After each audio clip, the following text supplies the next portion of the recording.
GB Qrup Məhdud Məsuliyyətli Cəmiyyətinin tekstil müəssisəsinin açılış mərasiminin əvvəlində Ümummilli lider Heydər Əliyevin və şəhidlərimizin əziz xatirəsi bir dəqiqəlik sükutla yad edilib.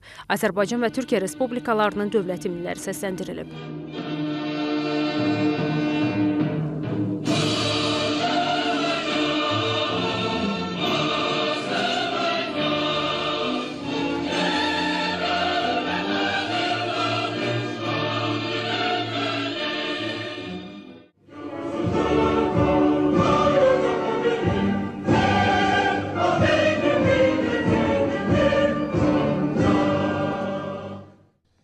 Naxçıvan Muxtar Respublikasının İqtisadiyyat Naziri Kazım Hüseynəliyev, Əmək və Əhalinin Sosial Müdafiəsi Naziri Fərid Bağırzadə, Türkiyənin Naxçıvandakı baş konsulu Asip Kaya, qadın sahibkar Sevinç Abbasova, GB Qrup MMC-nin direktoru Qələndər Bulut çıxışlarında ölkəmizə və Muxtar Respublikamızda sahibkarlara göstərilən dövlət qayğısından danışıblar. Vurğulanıb ki, bu ilin yanvarın 1-dən etibarən Muxtar Respublikada vergi, gömrük və sosial sığorta güzəştlərinin tətbiq olunması bu qayğının bariz nümunəsidir. Eyni zamanda bu ay dövlət başçısının müvafiq fərmanı ilə Naxçıvanda istehsal olunan məhsulların Azərbaycanın digər bölgələrinə daşınması, eləcə də ixrac olunmasına tətbiq olunan nəqliyyat dəstəyi də sahibkarlığın inkişafına öz müsbət təsirini göstərir. Tədbirdə həmçinin qeyd olunub ki, Türkiyədən gətirilən ən son texnoloji avadanlıqlar sayəsində müəssisə tam hazır vəziyyətə gətirilib. GB Qrup Məhdud Məsuliyyətli Cəmiyyətinin rəhbərliyi ilə ərsəyə gələn bu müəssisədə istehsal prosesi modern standartlara uyğun qurulub.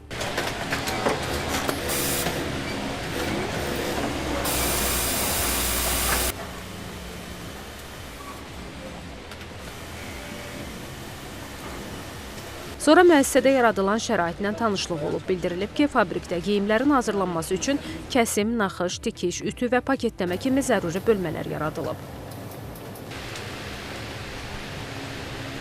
Yani model tasarımlarını kendim yapıyorum. Yani üzerindeki nakışı burada yani tam...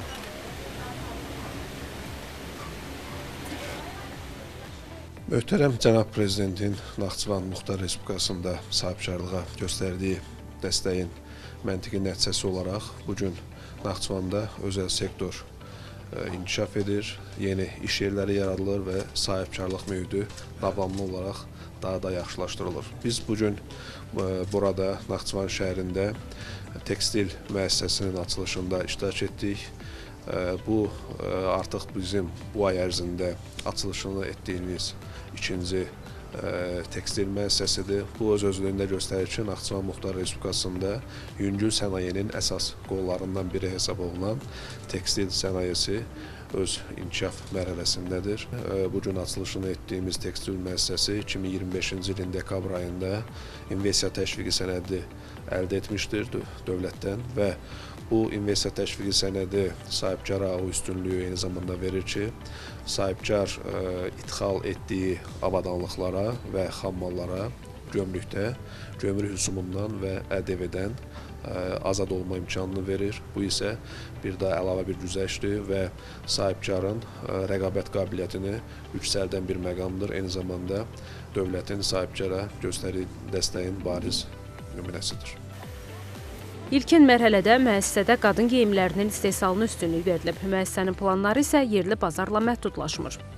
Biz burada kadın giyim, halat, pijama ve bayan giyim üzerine ihtisasatını yapıyoruz ve şu an için kendi pazarımıza bunu ilk etapta sunuyoruz Azerbaycan pazarına, ama yakın gelecekte Ukrayna ve Rusya pazarlarına biz bunları inşallah çıkaracağız, ihraç edeceğiz. Bizim dikim bölümümüzün haricinde inşallah yakın planda kumaş üretim tesisi ve buna mütakip iplik ve pamuk üretimine de zaman içerisinde bunlara geçeceğiz. Şu an için 100 nefer işçimiz var. Benim Naxçıvana gelme hedefim 2000 insan çalıştırmaq. Sahibkarlığa verilən dövlət dəstəyi və inkişaf üçün yaradılan şərait artıq öz bəhrəsini verməkdədir. Belə ki, Naxçıvan şəhərində fəaliyyətə başlayan GB Qrup tekstil müəssisəsi də bu şirkətlərdən biri sayılır.